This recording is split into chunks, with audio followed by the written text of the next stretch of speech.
My brother got my wife pregnant, and my mother helped them keep it a secret. 6 months later, they're demanding that I raise the child and pay for my brother's lawyer. Hi everyone. Before we get into today's story, I need a little help from you all. The channel is struggling with views, and the best way to support me is to subscribe. It only takes a few seconds, it's completely free, but it will give the channel the motivation to continue bringing you quality stories. Thank you so much. Now, let's start the video. Hi Reddit. I never thought I'd post here, but I need to say this. I've been completely betrayed by 3 people who should have been on my side. My wife, my brother and my own mother. Here is how it all went down. I, 28 male, have been working as a software engineer for the last 5 years. Started at a small tech startup and worked my way up to senior developer. We build enterprise solutions, payment systems, CRM platforms, that kind of stuff. Not the sexiest work in the world, but it paid enough for me to buy a decent 2-bedroom house in a nice neighborhood 2 years ago. Bought it before marriage. My company might not have the name recognition of Google or Apple, but we are solid. 90,000 base with annual bonuses that usually hit around 15 to 20,000, health benefits that actually cover things. 401k matching, the kind of stability most guys my age are still dreaming about. My boss Chester, 42 male, took me under his wing when I first started. He is this old school coder who transitioned to management but still keeps his hands dirty with code. He did not just teach me coding best practices. He showed me how to navigate company politics, how to negotiate my salary, got me an extra $12,000 on my last promotion, and how to manage client expectations without promising the impossible. Then my wife, now ex-Megan, 26 female, walked into my life at a friend's house party 3 years back. She was this gorgeous blonde who worked as a nurse at the local hospital specializing in pediatric care. We had this instant chemistry that everyone noticed, one of those connections that feels like you have known someone for years. What first caught my attention was how she lit up talking about her job. Not just surface level stuff, but the technical aspects of pediatric care. She could explain complex medical procedures in a way that made sense even to a tech guy like me. Smart, dedicated, and invested in her career. Exactly what I was looking for. We dated for a year before I proposed. She cried, said yes, and we had a small wedding at her parents' church. Just 50 or so people, close friends and family. I spent 2 months' salary on the ring, 2.1 carat diamond with a platinum band. For context, my younger brother Ed, 24 male, has always been the golden child. 4 years younger, but somehow always the center of attention. Better looking, better with people, better at charming our mom into getting whatever he wanted. He played varsity baseball in high school. I was the chess club kid who built websites in my free time. Classic mama is boy situation. I was the quiet, responsible one who worked hard but never quite measured up in mama's eyes. Dad was always fair with both of us, but Ed was definitely mama's favorite. That dynamic never changed. The contrast between us was almost comical at family gatherings. Thanksgiving 3 years ago, Ed showed up 2 hours late. No side dish like he promised, but with some girl he had met the night before. Instead of being annoyed, Mom fussed over both of them while I had been there since morning helping prep the turkey. Dad just shook his head and poured me an extra glass of water when Mom was not looking. Dad is a retired mechanical engineer. Logical, methodical, plays by the rules. He taught me how to change oil in my first car, how to fix a leaky faucet, all that practical dad stuff. He never understood my coding work but respected that I had found a solid career.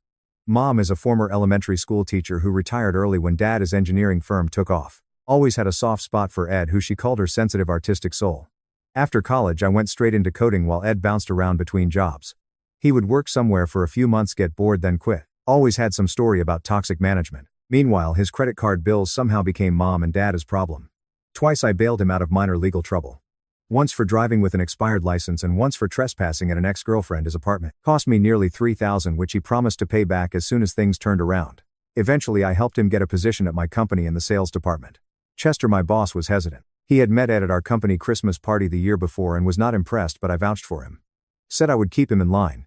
Ed had the charm for it, and I figured having him there would give him some stability. Plus, family looks out for family, right? The sales job at our company came with a $65,000 base plus commission. Not bad for someone with Ed's spotty resume.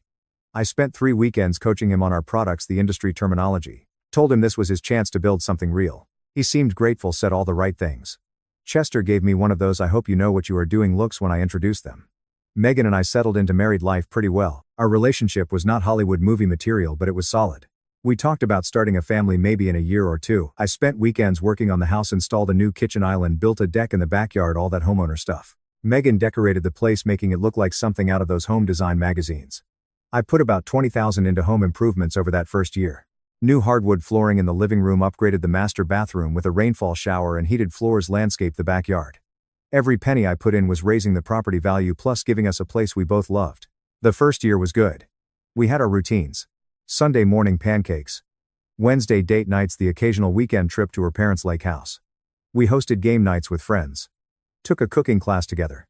All that couple stuff you are supposed to do. We seemed happy. About a year in, I got assigned to a major project at work rebuilding the payment system for a big hospital chain. The irony is not lost on me now. I was working longer hours, often coming home after Megan was asleep. Weekend work became normal. The project was supposed to last 3 months but stretched to 6. I started missing those Sunday pancakes, those Wednesday date nights. The project was a career maker. Successfully implementing a new payment system for a $2 billion company would put me on the fast track for a senior architect position. Bigger salary, stock options, more control over which projects I worked on. I explained all this to Megan and she seemed to understand. She even brought me dinner at the office a few times during those first weeks of overtime. During this time, Megan made a new friend at work. Alexis, this travel nurse from Seattle who was doing a 6-month rotation at our hospital. Alexis was everything Megan was not. Single, carefree, kind of wild. Suddenly Megan was going out for girls' nights with Alexis and coming home with stories about clubs I did not know existed in our city. I was too busy with my project to really notice how much things were changing. Things started feeling weird about 4 months before things imploded right around when my big project was wrapping up. The system was finally launched and I was looking forward to getting back to normal life with Megan. But somewhere along the way normal had shifted. Megan's schedule got unpredictable. She would always been consistent with her hospital shifts, 3 12-hour days then 4 days off. But suddenly she was picking up extra shifts and going out with co-workers more often. When I asked, she would say the hospital was short-staffed or that her friend Amber was going through a breakup and needed support. I checked our bank statements one night and noticed Megan had been withdrawing $200 to $300 in cash every week for the past 2 months. When I asked about it casually, she said something vague about preferring cash for small purchases and girls' nights out. Made sense on the surface, but it was new behavior. I tried to reconnect, suggested we take a weekend trip to celebrate my project being done. She said she could not get the time off. I offered to cook her favorite dinner. She texted last minute saying Alexis needed her help with something. A rational person might have connected these dots sooner, but I was still operating on trust. 6 years of building enterprise systems had trained me to look for multiple data points before declaring a bug. I needed more evidence. Then there was the phone stuff. She would be texting constantly with this little smile on her face, but the second I walked in the room, phone flipped over. When I asked who she was talking to, she would say just Amber or work group chat. After I got Ed the sales job at my company, he started coming to office happy hours more. Megan would show up too, saying she wanted to support both of us.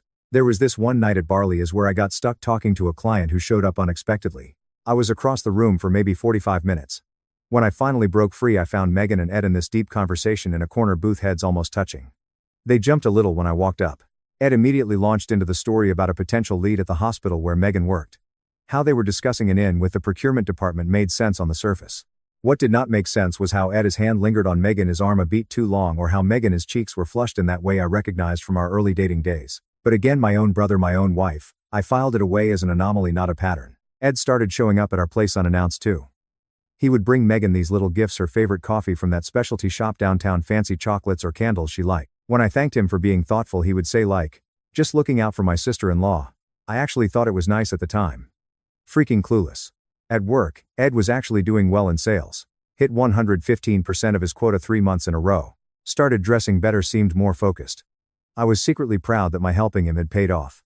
Co-workers would congratulate me on straightening Ed out, and I would feel this misplaced sense of brotherly accomplishment.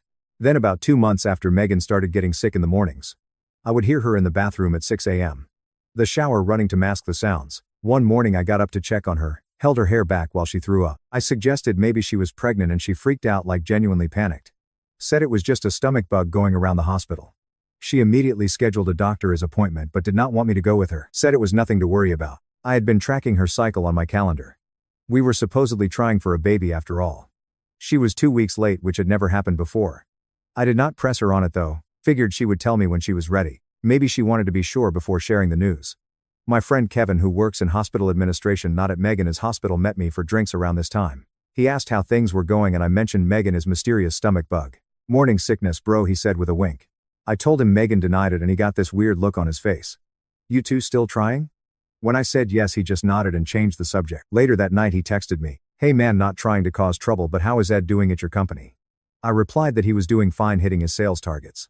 Kevin never explained why he asked. Around this time Mom started acting weird too. She would call Megan directly instead of calling our home phone like usual. When I would be around during these calls, Megan would say things like, yes, I got that recipe, or I will check that sale. But the conversation seemed longer than they needed to be.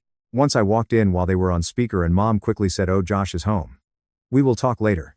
Mom had always liked Megan, but suddenly they had this new closeness. They would go shopping together. Had inside jokes I was not part of. Mom even gave Megan a family heirloom necklace that had been promised to my future wife since I was a kid.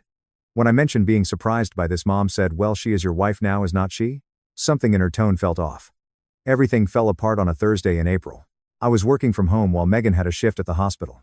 I had made plans to surprise her with her favorite takeout for dinner when she got home, hoping to reconnect after weeks of feeling distance between us. Around lunchtime, I got an email notification that a furniture delivery I had been waiting on was scheduled for tomorrow. I needed to confirm the time slot but could not find the original confirmation in my inbox to reply to. We shared a desktop computer in our home office that we both used. Megan for her nursing continuing education and me for personal projects. I was logged into my email account but remembered Megan sometimes organized my emails when using the computer. She was big on inbox zero while I let emails pile up. I figured maybe she had seen it and moved it to a folder. So I logged into her email to see if she had forwarded it there. That is when I saw an email thread between her and my mom with the subject line, "Do not let Josh find out." My stomach dropped. I sat there staring at that subject line for what felt like forever. There was this voice in my head saying, "Close the browser. Respect her privacy." But a louder voice saying, "What the fuck is this about?" I started reading through the thread, hands shaking, and it was like getting punched in the face repeatedly. Emails going back 3 months between my mom and Megan discussing how to hide Megan's affair with Ed. The earliest emails were vague. Mom asking Megan if she was sure about this path and warning her to be more careful around Josh, but they quickly became explicit. Mom was actually giving her advice on how to cover it up, when to claim hospital shifts, what excuses to use, even offering her house as a meeting place when Dad was out golfing. Frank always plays 18 holes on Thursdays, so you have at least 4 hours, one email read. Mom had created a detailed schedule of when Dad would be out of the house for Megan and Ed to use. My own mother plotting behind my back. Then the bomb. The latest emails were about the pregnancy. Megan was 2 months pregnant, confirmed by her doctor, and they were not sure if it was mine or Ed's. The timing overlapped with both of us. There was an email with Megan panicking after I suggested the morning sickness might be pregnancy. My own mother was telling my wife to pass it off as mine either way, saying Josh would be a better father anyway and what he does not know will not hurt him. The entire conversation read like a conspiracy novel. There were timestamps, specific alibis, contingency plans, even a shared calendar where they tracked my work schedule and planned their meetups accordingly. The systematic nature of it all was what got me. This was not just an impulsive mistake. It was a calculated, ongoing deception involving the 3 people who were supposed to love me most. I felt physically sick. I sat at the computer for what must have been hours reading these emails. Every single one was more devastating than the last. I kept hoping to find something, anything that would tell me this was all a misunderstanding, a sick joke, something other than what it was. But no, it was painfully clear. I took screenshots of everything and saved them to a flash drive. Then I printed out the most incriminating ones and put them in a folder. I called Chester. I could not think straight. Needed someone level-headed. "You need a lawyer," he said. "Now do not confront them yet." Chester knew a good attorney. His second divorce had been complicated. He made the call right there from my living room. Put it on speaker. Sarah Jacobson, divorce attorney. Since we lived in a fault state and I had clear evidence of infidelity, Sarah said I was in a strong position. The fact that I had bought the house before marriage meant it would not be considered marital property. Same with most of my investments and savings. She advised me to secure my finances immediately. So Chester drove me to the bank. I moved most of our joint funds into a separate account, leaving enough in the joint account to avoid claims of financial abandonment. I left exactly $5,000 in our joint account, enough to show I was not trying to financially strand her, but not enough to fund a new life with my brother. The rest, about $38,000, went into an individual account under just my name. I also called my investment firm and verified that my premarital assets, about $115,000 in various funds, were properly documented as separate property. By the time Megan came home that night, I had already set things in motion. Sarah was drafting divorce papers.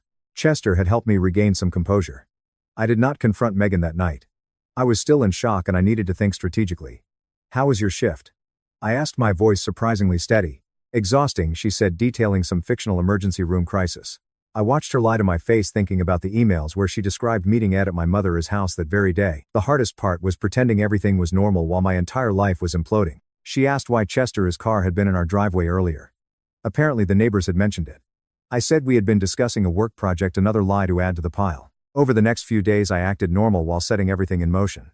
I would go to work, make small talk with Megan in the evenings, even watched our usual Thursday night show together, all while dying inside. I gathered all my important documents and moved them to a safety deposit box. I froze our joint credit cards. I even installed small cameras in our common areas, totally legal since it was my house. Chester helped me set them up while Megan was at work, just in case they try to take or destroy anything, he advised. Kevin from hospital administration texted to check in. Turns out he had seen Megan and Ed together at a restaurant weeks ago looking more intimate than in-laws should. He had been trying to find a way to tell me. I thanked him for trying. Told him I figured it out on my own. My plan started forming on Sunday night. Megan was in the shower when a text notification popped up on her iPad on the coffee table from Ed saying he could not wait to see her tomorrow at Mom Is. The betrayal was happening literally every day right under my nose. That is when I decided on the dinner plan. I called my dad Monday morning and asked if he could have a family dinner at our place that weekend. Told him I had some good news to share. Are you sure you want to host? Your mom and I can do it, he offered. No, I insist. I want it at our place, I said, thinking about how perfect it would be to confront them all on my territory. I invited Ed and my parents and told Megan to prepare for a special dinner. She seemed nervous but agreed. I could see the tension in her shoulders when I mentioned Ed was coming. She texted constantly that day, probably coordinating stories with him and Mom. In the days leading up to the dinner, I met with Sarah twice more. She had drafts of the divorce filing ready. Sarah called Thursday with an update. The divorce papers would be ready Friday morning. I picked them up during my lunch break. The manila envelope burning a hole in my backpack all afternoon. The day of the dinner, I took the afternoon off work to prepare everything. Food ordered from this nice Italian place downtown. No way I was cooking. Divorce papers in a manila envelope and a folder of emails in a larger envelope for my dad. The camera in the dining room was recording just in case things got out of hand and I needed proof later. I had another surprise ready too. I had cashed out some stock options and had a cashier's check for $10,000 made out to my dad. The exact amount I knew my parents had recently loaned Ed to pay off his credit cards. I figured Dad should get his money back before the family imploded. My parents arrived first at 6:30 p.m. Mom gave me this weird tight hug and immediately asked where Megan was. She is upstairs getting ready, I said, my voice surprisingly steady. Ed showed up last at 6:45. He had this cocky smile that made me want to punch him on sight. He gave me one of those bro hugs, slapping my back like we were still close. I had to use every ounce of self-control not to react. Megan came downstairs in this blue dress I had bought her for our anniversary. We all sat down for dinner. I stayed calm, making small talk about work, the weather, Dad's golf game. Mom kept glancing nervously between Megan and Ed. Megan barely touched her food, just pushed it around her plate. After the main course, Dad raised his glass. So what is this good news you wanted to share with us? I smiled, reached under the table and pulled out the manila envelope. Actually, I do have something to share, I said, sliding the envelope across the table to Megan. These are divorce papers. The room went dead silent. Megan's face went white. What are you talking about? She whispered, not opening the envelope. I know everything, Megan. About you and Ed. About the baby that might be his. About Mom helping you hide it all. I kept my voice steady even though I was raging inside. Mom gasped dramatically. How dare you accuse them of such a thing? Megan would never. I cut her off by pulling out the second envelope and handing it to my dad. These are emails between Mom and Megan discussing the affair and how to hide it from me.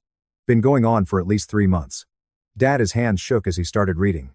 The color drained from his face. Ed stood up, suddenly knocking over his chair. You had no right to go through her emails, he shouted, like that was the real crime here. I think I had every right to know my wife is screwing my brother and might be pregnant with his kid, I said, still keeping my voice level. How long were you planning to hide that, Megan? Were you just going to pass it off as mine? Megan burst into tears. It is not what you think. She sobbed. I love you. It was a mistake.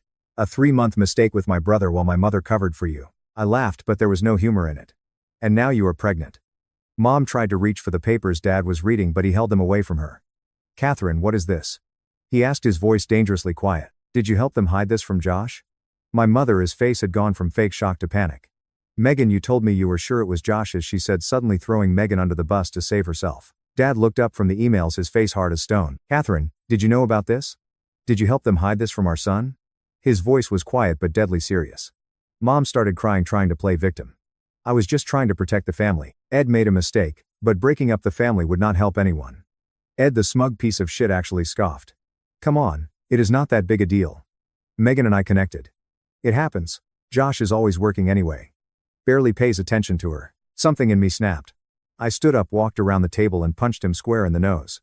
There was a satisfying crack and blood immediately started pouring down his face. He stumbled back, knocking over a side table. Mom screamed, rushing to Ed. Josh, what is wrong with you? Dad stood up then, looking more angry than I had ever seen him. Enough, Catherine. Our son just found out his wife and brother betrayed him in the worst possible way and you are worried about Ed, his nose. He pointed at Ed. Get out of this house now. Ed held his bleeding nose, glaring at all of us. This is not over. You are going to regret this. He spat before storming out the front door. Mom tried to follow him, but Dad grabbed her arm. You stay right here. We have a lot to discuss about your role in all this. Megan was still crying at the table. Josh, please. We can work through this. I am so sorry. I made a terrible mistake. I turned to her feeling nothing but cold contempt. I want a paternity test. If you are keeping this baby, I need to know if it is mine. And either way, we are done. I handed the cashier's check to my dad. This is to pay back what Ed borrowed recently. I figured you should get your money back before everything falls apart. Dad looked at the check, then back at me with sad eyes. Son, I had no idea any of this was happening. Mom was frantically trying to explain herself, saying she just wanted to protect Ed, that she knew it was wrong but thought it would just be a phase, that she did not want to hurt me. Dad was not having any of it. He told her to get her coat. They were leaving. After my parents left, Megan and I sat in silence for what felt like hours. Finally she spoke. What happens now? Now you pack a bag and leave. The house is mine. It is not community property. You have got until tomorrow to figure out where you are going, but it will not be here. She nodded slowly, then went upstairs to pack. I sat at the dining table surrounded by the wreckage of what I thought was my life, feeling strangely calm. The worst had happened and I had survived it. Everything from here on out would be rebuilding. The next few weeks were a blur of lawyer meetings and paperwork. Megan moved out to stay with a friend, not with Ed. Interestingly enough, I had changed the locks the day after the dinner. The paternity test was scheduled once it was safe to perform one. Megan agreed without argument. I think part of her was hoping the baby was mine, thinking that might change things. Then 2 weeks after the dinner, I got served with a misdemeanor assault charge courtesy of Ed, who had the nerve to report the punch to the police. My lawyer Sarah was not overly concerned. First offense, no weapon and a situation with emotional provocation. Not a legal defense per se, but potentially relevant for sentencing. She made it clear the court would not ignore the assault, but context could work in my favor.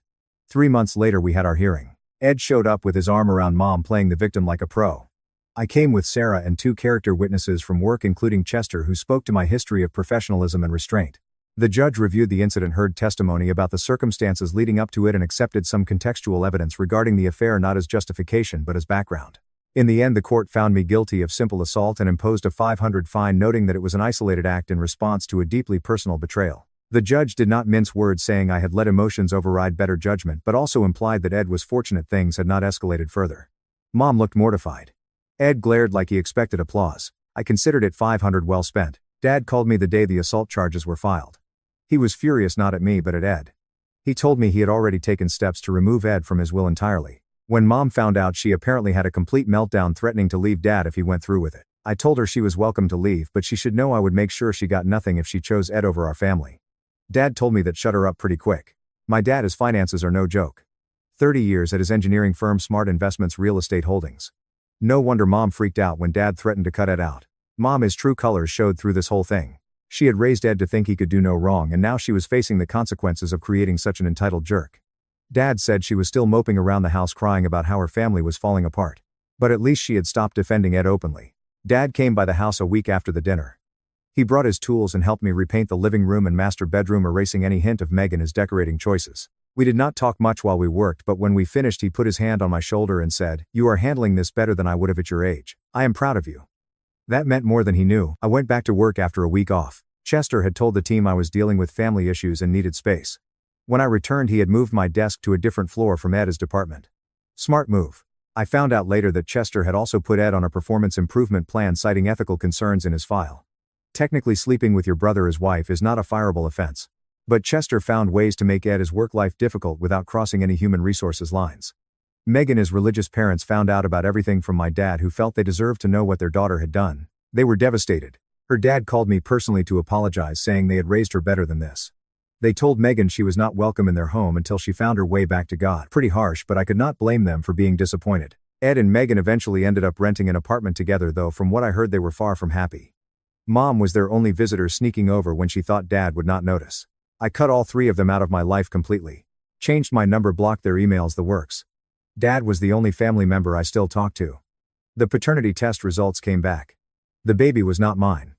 In a way it was a relief. A clean break with no biological ties to maintain. The divorce proceedings went smoothly after that, with the infidelity proven and the paternity test confirming it was not my child.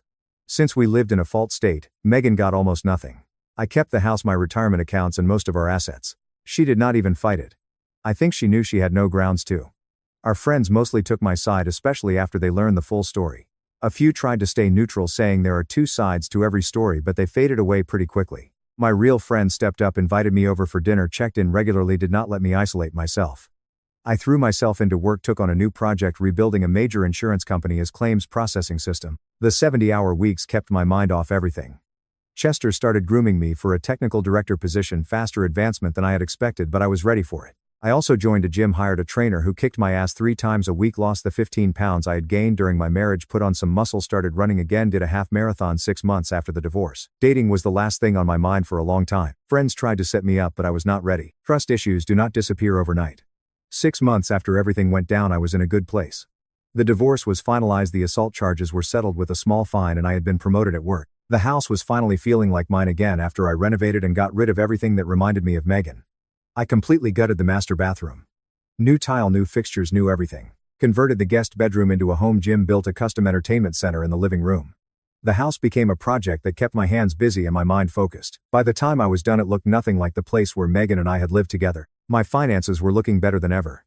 The promotion came with a $20,000 salary bump plus stock options. I maxed out my 401k contribution, started a separate investment account, and even began looking at rental properties as potential income sources. At 28, I was in a better financial position than most guys my age, especially without a wife draining my resources.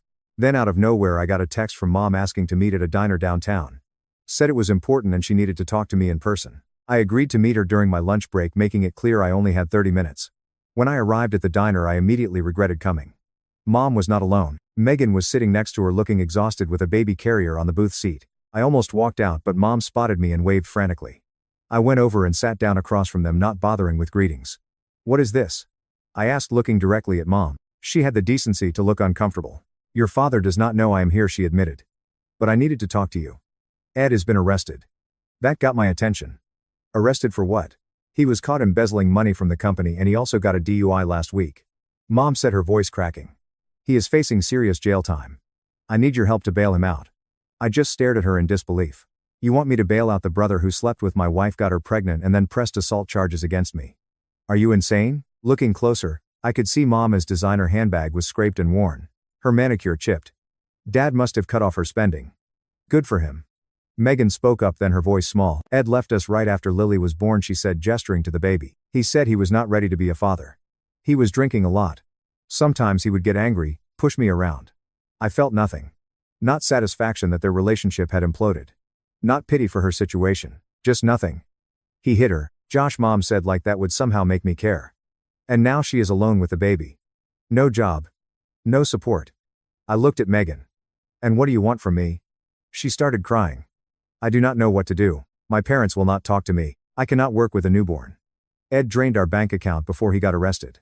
I thought maybe you could help just until I get back on my feet." I sat back and looked at these two women who had betrayed me, now asking me for help because the guy they chose over me had proven to be exactly the piece of shit I always knew he was.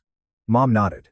"Family helps family, Josh." I almost laughed. "Where was that family loyalty when you were helping them hide their affair from me? When you convinced Megan to try to pass off this baby as mine?" "I made a mistake," Mom said, tears welling up. "I thought I was protecting everyone." "No, you were protecting your favorite," I said flatly. "And now you are still choosing him even after everything he has done." Mom leaned forward, lowering her voice. "Your father is being unreasonable. He has frozen all our accounts. I cannot access any money without his approval. He is talking about divorce if I do not cut ties with Ed completely."